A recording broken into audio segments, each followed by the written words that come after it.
I'm here at the Global Trade Conference today with Aidan O'Driscoll, Secretary General of the Department of Agriculture.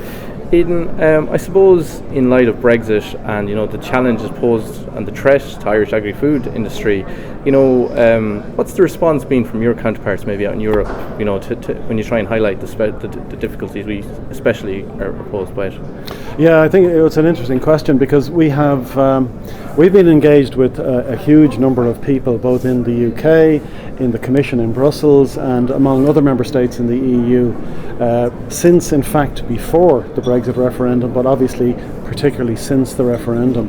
What we've been very anxious to do with them is to first of all explain how much skin Ireland has in this game. Now, some of them already know that, some of them have no idea, and are we have to educate them to explain how important this is to Ireland.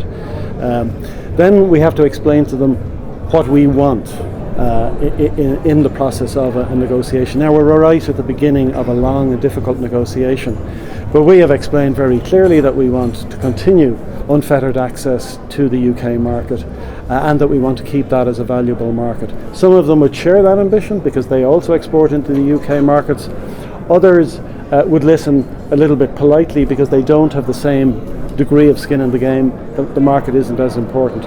But we have very good relationships right throughout Europe, especially from our presidency in 2013, and we are leveraging all of that right now. Okay, very interesting. You mentioned unfettered access to the UK market and maintaining that. How achievable do you think that is, from a negotiating point of view? It's too early in a negotiation. We're right at the beginning of a long negotiation. Look, it's very clear that from the point of view of others, it's a very, very big ask, but it's a really important one for us. The scale of our exposure to the UK market today is still around 40% of our agri-food exports. So that market is too important to us to allow it to be completely disrupted by this Brexit event.